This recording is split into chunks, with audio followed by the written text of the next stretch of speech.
ठीक है। वीड्स क्या होता है? वीड्स एक ऐसा प्लांट है, वीड क्या है?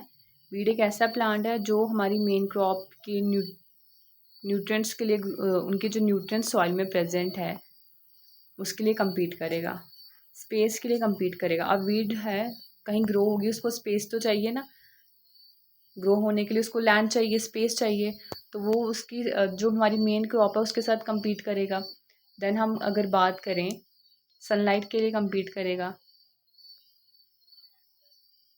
कुछ वीड्स ऐसी होंगी जिनके पत्ते बहुत बड़े बड़े होंगे, ब्रॉड लीव्स होंगे, जिसकी वजह से जो हमारी मेन क्रॉप जो बेचारी छोटी सी रह गई है ना, उसको प्रॉपर सनलाइट ही नहीं मिल पाई, क्योंकि ये जो वीड है इसके जो वीड्स के लीव्स हैं उसी ने सनलाइट ले ली, नीचे उसने जाने ही नहीं दी। ठीक है, जिसकी वजह से क्या हो जाएगा, जिसकी वजह से ये जो प्लांट है हमारा ड्वार्फ रह जाएगा, छोटा ही रह जाएगा, प्रॉपर उसकी ग्रोथ ही नहीं होगी।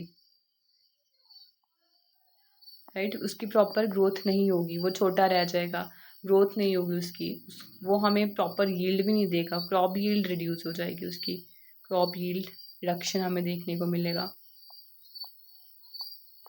देन जो भी ग्रेन्स वहाँ होंगे इसके ऊपर, जो वीड हमें, जो भी क्रॉप हमें ग्रेन्स देगी, ग्रेन्स क्या हो जाएंगे, पोर क्वालिटी ग्रेन्स हमें मिलेंगे,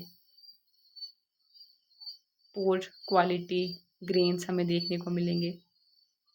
उन ग्रेन्स की क्या होगा, क्या होगा ग्रेन्स में, लोअर उनका न्यूट्रिटिव वैल्यू कम हो जाएगा। राइट, उनका न्यूट्रिटिव वैल्यू भी कम हो जाएगा।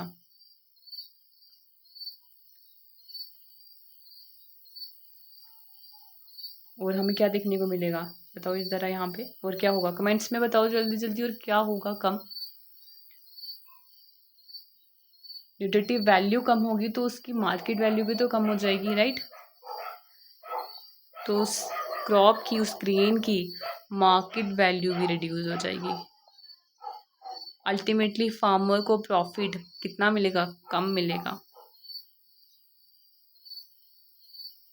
देन फार्मर का जो भी प्रॉफिट है वो भी रिड्यूस हो जाएगा। ठीक है, तो ये वीड्स हमने स्टार्ट किया, एक बार फिर से चलो उसको देखते हैं क्या है वीड्स। वीड्स जो होते हैं ये अनवांटेड प्लांट्स हमारी फील्ड में ग्रो कर जाते हैं, हमारी मेन क्रॉप्स के साथ compete करते हैं। अगर आप एक कॉम्प्रिहेंसिव वीड की डेफिनेशन देखना चाहोगे तो कैसे एक डेफिनेशन होनी चाहिए, तो ये मैंने एक डेफिनेशन लिखी है, इसको आप रीड कर दीजिएगा एक बार फिर से। जो वीड्स होती हैं वो क्या करती हैं, देखो वीड्स जो हैं वो compete करती हैं रिसोर्सेज के साथ, जो भी लैंड रिसोर्सेज हैं, वाटर रिसोर्सेज हैं, स्पेस है, सनलाइट है, इन सब के साथ compete करेगा। जो अपने मेन क्रॉप ग्रो किया उसके साथ compete करेगा इन सब रिसोर्सेज के लिए। ओके, देन हमने देखा कि जो वीड्स हैं, कुछ वीड्स जो होती हैं ब्रॉड लीफ वीड्स होती हैं, जिसकी वजह से जो हमारे जो हमने वहाँ पे मेन क्रॉप लगाई होगी उसका क्या होगा, यील्ड कम हो जाएगा, वो ड्वार्फ रहेगा, उसकी प्रॉपर ग्रोथ नहीं होगी। प्रॉपर ग्रोथ नहीं होगी तो क्या होगा, यील्ड कम मिलेगी। राइट, हमें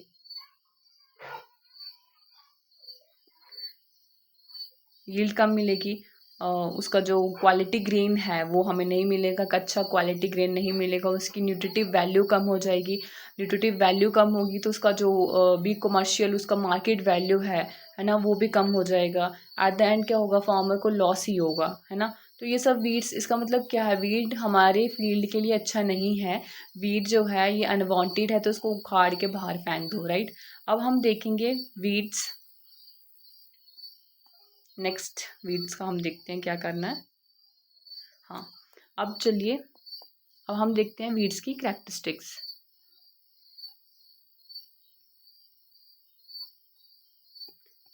कि एक वीड्स की क्या क्या कैरेक्टरिस्टिक्स होनी चाहिए। राइट, जो भी आपका सिलेबस है उसमें मैं आपको बता देती हूँ एक बार, जो सिलेबस है उसमें क्या क्या लिखा हुआ वीड्स के बारे में, हमें क्या पढ़ना चाहिए। ठीक है, आपके सिलेबस के अकॉर्डिंग हम करेंगे।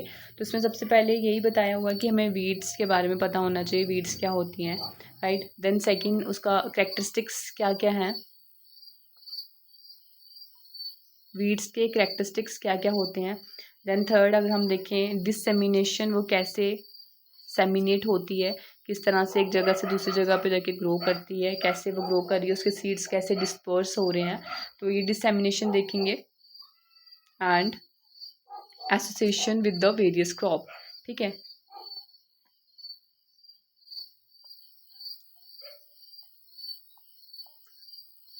जो डिफरेंट डिफरेंट क्रॉप्स है उसमें कौन कौन सी वीड ग्रो होती है वो हम देखेंगे। देन उनका वीड्स जो है उनका मल्टीप्लिकेशन कैसे होता है, वीड्स का मल्टीप्लिकेशन कैसे होता है। फिर हम देखेंगे what are the methods to control the weed, weed को कैसे कंट्रोल किया जाए। फिर हम वो देखेंगे इसमें आने वाले लेक्चर्स में। कंट्रोल के कौन कौन से मेथड्स होते हैं। सबसे पहले फिजिकल मेथड होता है, देन हम बात करें chemical method, then biological method, और कोई मेथड होता है मैकेनिकल मेथड,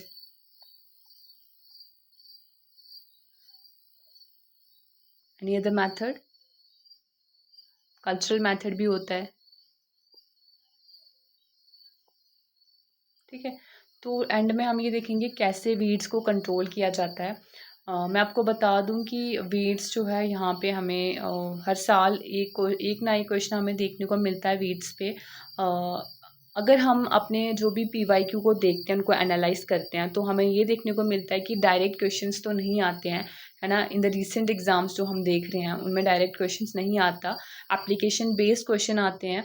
तो मैक्सिमम जो क्वेश्चन मुझे देखने को मिला वो कंट्रोल के ऊपर है कि हम किस तरह से वीड्स को कंट्रोल कर सकते हैं इन द डिफरेंट क्रॉप्स। जैसे राइस में हम कैसे एक पर्टिकुलर वीड का नाम दे दिया जाए और ये बोला जाए कि आप बताइए किस तरह से इस वीड को हम राइस कल्टीवेशन में कंट्रोल कर सकते हैं।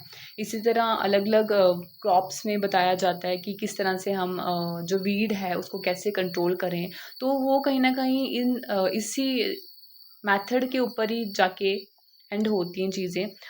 कुछ ऐड ऑन होता है, ठीक है ना, कुछ एग्जाम्पल्स हम उसमें ऐड ऑन करते हैं, बट बेसिक यही है। तो हमें इस बेसिक को क्लियर करना है ना। तो ये बहुत ही ज़रूरी है कि हम इन बेसिक जो छोटे छोटे बेसिक बेसिक चीज़ें उससे हम कंप्लीट करें। चलो मूव ऑन करते हैं हम अपनी नेक्स्ट टॉपिक जो मैंने बताया है, what is it, characteristics of weed. क्या क्या विशेषताएं हैं वीड्स की, है ना। वीड्स कैसे ग्रो होती हैं, है ना, क्या लंबे समय तक रहती हैं या वो उनका शॉर्ट टाइम पीरियड होता है। तो चलो हम धीरे धीरे देखते हैं। आपको बता दिया जाए कि वीड्स जो होती है ना, इनके अंदर ना इवोल्यूशनरी ट्रेड्स होते हैं, ये इवॉल्व होती रहती हैं, ठीक है। अपनी कंडीशंस के अकॉर्डिंग ये क्या होती रहती हैं, इवॉल्व होती रहती हैं। So weeds they possess the evolutionary traits, okay. यही ट्रेड्स उसको सुपीरियर बनाती हैं, सुपीरियर कॉम्पिटिटिव बनाती हैं हमारी जो डोमेस्टिकेटेड क्रॉप्स होती हैं उससे। सो जो वीड्स होती हैं वो क्या करती हैं, प्रोसेस ये वॉल्शनरी ट्रेड्स को वो प्रोसेस करती हैं। That make superior competitor, okay, that make the superior competitor बनाती हैं, किससे, as compare to the domesticated crops।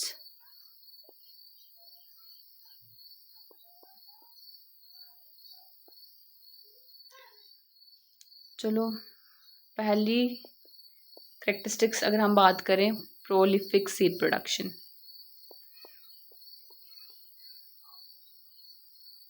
Prolific seed production, अब इसका मतलब क्या है। प्रोलिफिक सीड प्रोडक्शन का मतलब ये है कि जो वीड्स होती हैं वो बहुत सारे सीड्स प्रोड्यूस करते हैं, बहुत quantity, enormous quantity of seeds ये प्रोड्यूस करते हैं, ठीक है, अपने सर्वाइवल के लिए। Enormous quantity of seeds produce करते हैं किसके लिए, फॉर देयर सर्वाइवल, ओके।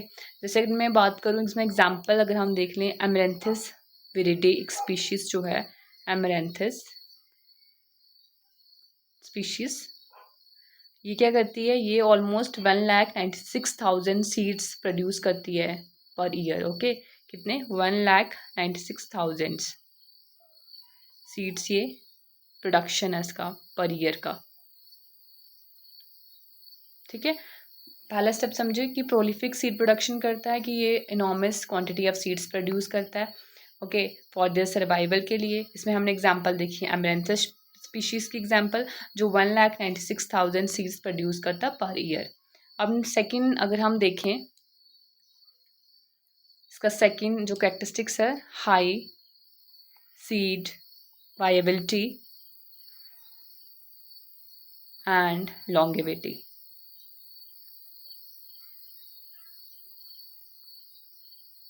अब इसका मतलब क्या हुआ कि ये जो सीड होते हैं वीड्स के, they remain viable, okay, for the decades. ये बिल्कुल इनको ये ख़राब नहीं होते, ये मतलब इनकी जो है वाइबिलिटी रहती है, ठीक है, काफ़ी लंबे समय तक।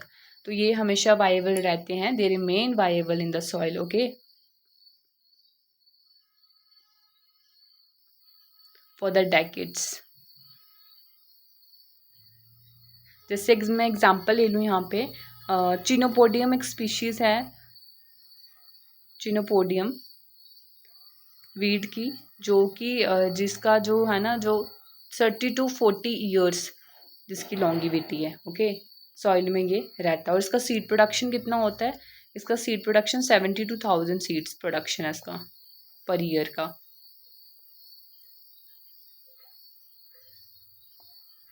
कितना इसका? 70,000 सीड प्रोडक्शन पर ईयर का इसका है।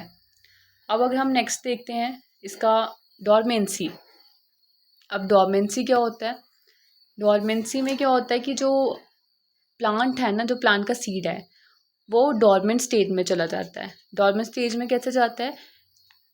सॉइल में उसके पास फेवरेबल कंडीशंस भी होती हैं, ठीक है, वो ग्रो कर जाए, बट वो स्टिल डोर्मेंट स्टेज में रहता है। या फिर अनफेवरेबल कंडीशंस जब होती हैं उसके पास, तो वो क्या करता है, अपने आप को बचाने के लिए डोर्मेंट स्टेज में चला जाता है। तो इसमें क्या होता है, डोर्मेंसी में एक ऐसी स्टेज होती है जो हम लिखते हैं यहाँ पे, थर्ड क्या है इसका, कॉम्प्लेक्स सीड डोर्मेंसी हमें देखने को मिलता है। कॉम्प्लेक्स सीड डोर्मेंसी देखने को मिलती है। डॉर्मेंसी क्या होता है? डॉर्मेंसी जो होती है एक ऐसी स्टेट है जिसमें क्या होता है, जो वायबल सीड होता है वो जर्मिनेट ही नहीं कर पाता, even under the favourable conditions. वहाँ पे फेवरेबल कंडीशंस हैं, स्टिल क्या होता है कि स्टिल जो सीड है वो जर्मिनेट नहीं कर पाता है। तो उसी को हम क्या बोलते हैं? डॉर्मेंसी बोलते हैं। और डॉर्मेंसी जो होता है ना, एक उनका सर्वाइवल मैकेनिज्म है वीड्स का, ठीक है। तो वो क्या करते हैं, इस मैकेनिज्म के थ्रू अपने आप को बचा लेते हैं, ठीक है, अनफेवरेबल कंडीशंस में। डॉर्मेंसी की मैं एक डेफिनेशन यहाँ लिख देती हूँ, ये क्या है? Dormancy, it is a stage in which a viable seed fail to germinate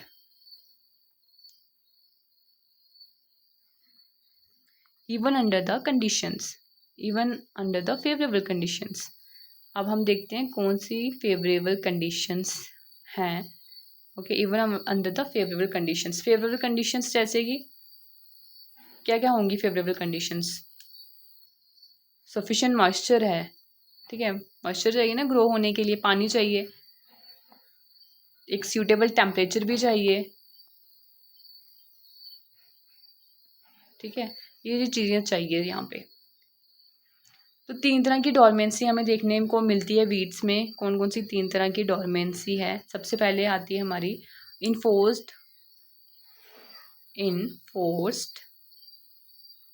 dormancy, second होती है इनेट डॉर्मेंसी, थर्ड आती है हमारी इंड्यूस्ड डॉर्मेंसी, ठीक है। तो ये 3 तरह की डॉर्मेंसी हमें देखने को मिलती है वीड्स में। So let us talk about the enforced dormancy. क्या होता है इन्फोर्स्ड डॉर्मेंसी? जो होता है इसमें क्या होता है, जो वीड का सीड होता है, ठीक है, उसको रख दिया जाता है एक हाई डेप्थ में, दैट इज़ 5 सेंटीमीटर से ज़्यादा होगी, ठीक है, ये डेप्थ। तो उसको क्या कर दिया जाता है, बियॉन्ड द 5 सेंटीमीटर रख दिया जाता है, जिसकी वजह से वो सीड जो है वो लाइट के एक्सपोजर में नहीं आता और वो जर्मिनेट ही नहीं करता, ओके। तो इन्फोर्स्ड डॉर्मेंसी में क्या होता है, it is due to the placement of the weed seed deeper in the soil. किसकी मदद से आप ये कर सकते हो? मेनली ये टिलेज के थ्रू किया जाता है, ड्यू टू द टिलेज। इसकी वजह से क्या होता है, जो वीड का सीड है वो क्या चला जाता है, बड़े ही नीचे डीप चला जाता है, जिसकी वजह से वो प्रॉपर सनलाइट के एक्सपोजर में नहीं रहता एंड उसकी जर्मिनेशन भी नहीं होती,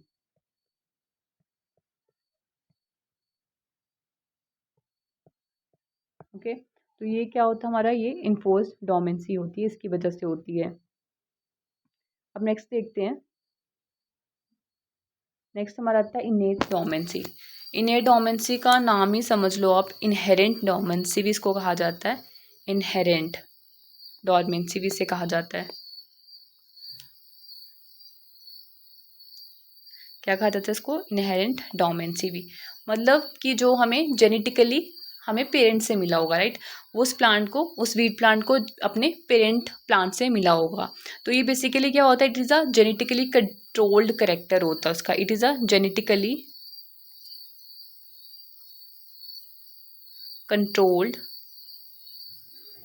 करेक्टर। ओके, ये क्या है, एक जेनेटिकली कंट्रोल्ड करेक्टर है जो हमें देखने को मिलता है वीड्स में, और ये कुछ ही सर्टन वीड स्पीशीज़ होती हैं उसमें देखने को मिलता है। इनेट डोमेंसी में क्या होता है, जो सीड होता है वो जर्मिनेट ही नहीं कर पाता, ठीक है। हो सकता है सीड जो सॉइल, टॉप सॉइल में प्रेजेंट हो, मतलब 3 to 5 सेंटीमीटर जो डेप्थ में प्रेजेंट हो, उसके पास प्रॉपर सॉइल मॉइस्चर भी हो, उसके पास टेम्परेचर कंडीशंस भी हो, बट स्टिल वो ग्रो नहीं कर पाता due to the innate dormancy की वजह से। तो इस केस में क्या होता है, seed fail to germinate.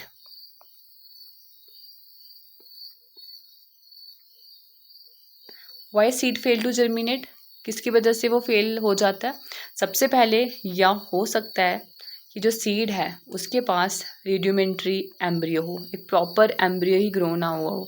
Embryo grow नहीं हुआ होगा प्रॉपर, तो सीड प्रोडक्शन भी डिफ़िकल्ट हो जाएगा in the wheat crop.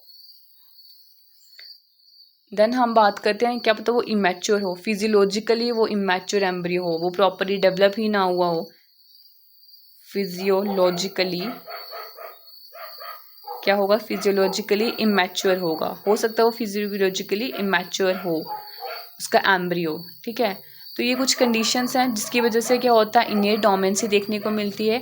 Also अगर इनएक्टिव इंजाइम्स अगर प्रेजेंट है वहाँ पे, इनएक्टिव इंजाइम्स अगर प्रेजेंट होंगे, इंजाइम सिस्टम है उनका उस फीड का, तब भी क्या होगा, उसके सीड्स जो हैं वो ग्रो नहीं होंगे, वो वैसे के वैसे ही रहेंगे, ठीक है।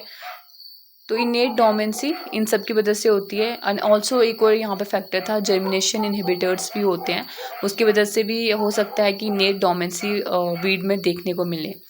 देन आता है इंड्यूस्ड डोमेंसी। इंड्यूस्ड डोमेंसी जो होता है ये किसकी वजह से होता है, जब कोई भी सडन फिजियोलॉजिकल चेंज आ जाता है, जो भी क्रॉप सॉरी जो भी वीड सीड होता है उसमें कोई ना कोई एकदम से कोई फिजियोलॉजिकल चेंज आ जाना, जैसे सॉइल टेम्परेचर का बढ़ जाना, उसका कार्बन डाइऑक्साइड कंटेंट का बढ़ जाना, low oxygen content, water logging condition, तो उस केस में वो अपने आप को क्या करता है, इंड्यूस्ड डोरमेंट स्टेज में ले जाता है। तो इंड्यूस्ड डोरमेंसी जो होता है किसकी वजह से होता है, it is due to the some sudden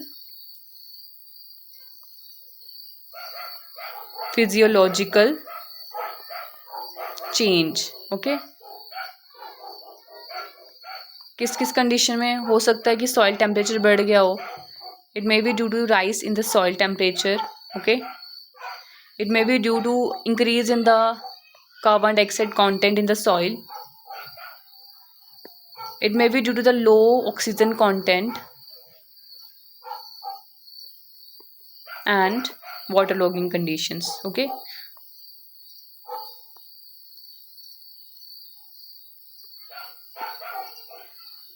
तो इन तीनों में हम देखते हैं किस तरह से जो वीट का सीड होता है वो डोरमेंट स्टेज में चला जाता है, राइट।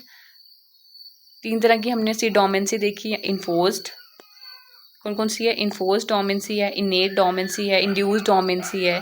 फिर हमने स्टेप बाय स्टेप देखा इन्फोर्स्ड क्या होता है, इनेट डोमेंसी क्या होती है, जो कि इनहेरेंट डोमेंसी है, जो कि जेनेटिकली कंट्रोल करेक्टर है, ठीक है। इसमें सीड जो जर्मिनेट ही नहीं कर पाता क्योंकि जेनेटिकल वेरिएशंस की वजह से हो सकता है। फिर हमने देखा इंड्यूस्ड डोरमेंसी क्या होता है, जिसमें एक सडन फिजियोलॉजिकल चेंज आ जाना उसके सीड्स में, जैसे हो सकता है वो चेंज सॉइल का टेम्परेचर इंक्रीज़ होने की वजह से हुआ हो, कार्बन डाइऑक्साइड कंटेंट इंक्रीज़ हुआ हो उसकी वजह से हो गया हो, ठीक है, ऑक्सीजन कंटेंट कम हो गया, या फिर वाटर लॉगिंग कंडीशन, इन सब की वजह से वो डोमिनेंट स्टेज में चला जाता है, जो कि एक कैरेक्टरिस्टिक है किसका, वीट्स का। देन हम बात करते हैं वेजिटेटिव प्रोपगेशन की। ओके, अब हम नेक्स्ट इसकी कैरेक्टरिस्टिक देखेंगे, कौन से कितने नंबर की कैरेक्टरिस्टिक है, फोर्थ कैरेक्टरिस्टिक।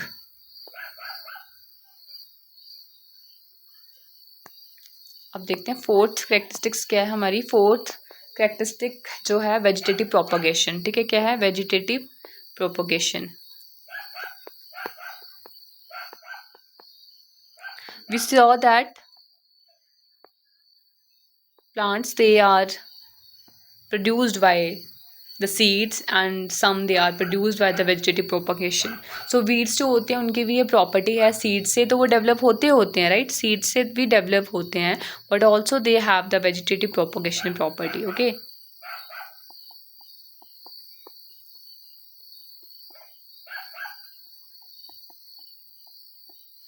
ये जो वेजिटेटिव प्रोपगेशन है, it allow the weeds to rapid regeneration. Okay, even if the above plant or biomass is destroyed. ये क्या करता है, अलो करता है उनको रैपिड रीजनरेट होने में. अगर हमने ऊपर से वीड काट दिया है, अलो करता है रैपिड रीजनरेशन में. If the above part is removed, even ये क्या करेगा, उसको अलो करेगा टू रीजर्मिनेट होने में. जैसे ये हमारा पार्थेनियम में हम देखते हैं, अगर हमने कोई भी ये वीड यहाँ पे ग्रो हुई है, यहाँ पे ओके, कोई भी वीड यहाँ ग्रो हुई है, अगर हमने इसको यहाँ से कट कर दिया राइट, इसका ये ऊपर वाला पार्ट यहाँ से रिमूव कर दिया, बट नीचे इसका क्या है, ये से राइजोम्स हैं, स्टोलोन्स हैं, इसकी प्रॉपर्टी है कि ये फिर से रीजनरेट हो सकता है. देन इन दैट केस क्या होगा कि ये फिर से रीजनरेट कर जाएगा कुछ टाइम के बाद. तो यही क्या होता है, वेजिटेटिव प्रोपगेशन होता है कि वो किसी भी पार्ट से फिर से रीजनरेट, ठीक है, हो जाता है इनटू अ न्यू प्लांट. जैसे इसमें एग्जांपल्स वेजिटेटिव प्रोपगेशन के जो उसमें एग्जांपल्स हम देखते हैं, जैसे ट्यूबर्स होते हैं कुछ, और राइजोम्स भी होते हैं कुछ, देन स्टोलोन्स. ये सब क्या हमारे वेजिटेटिव प्रोपगेशन शो करते हैं, ये सब पार्ट्स. राइजोम्स आपको देखने को मिलता है जॉनसन ग्रास में, जिसकी वजह से ग्रो हो जाता है. ट्यूबर्स आपको साइप्रस रोटंडस में देखने को मिलता है, साइप्रस रोटंडस. ट्यूबरस हमें कहाँ देखने को मिलता है, साइप्रस रोटेंडेंस वीड में देखने को मिलता है. राइजोम हमें जॉनसन ग्रास में देखने को मिलता है. एंड देन स्टोलन हमें साइनोडोन डेक्टिलॉन में देखने को मिलता है, जो हमारा कौन सा ग्रास होता है, वेरमुदा, ठीक है, वेरमुदा ग्रास होता है, इसमें ये हमें देखने को मिलता है. क्या होता है स्टोलन किसमें, साइनोडोन में.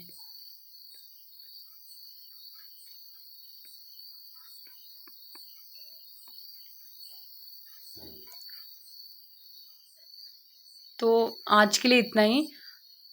आप तब तक के लिए ये सब रिवाइज कीजिए. होप आपको ये वीडियो अच्छी लगी होगी, इसका कंटेंट भी अच्छा लगा होगा. एंड ट्रस्ट मी, ये कंटेंट जो है ऑथेंटिक है. मैंने खुद ऑनर्स एग्रीकल्चर किया है and I am doing MSc now. तो ये जो भी कंटेंट मैं पढ़ा रही हूँ, ये मैं रेड्डी की बुक से पढ़ा रही हूँ. एंड ऑल्सो जो भी मुझे अब तक के जो हमारे लेक्चर्स होते थे, क्लास लेक्चर, वहाँ से ये मैंने पूरा मटेरियल छांट के लाया हुआ है. And with the help of Google also जितना मैं इसमें वैल्यू एडिशन कर सकती हूँ मैं इसमें करूँगी. तो होप आपको आज का ये लेक्चर पसंद आया होगा. तो मिलते हैं आप सबसे नेक्स्ट लेक्चर में. तब तक के लिए इतना ही. Thank you so much.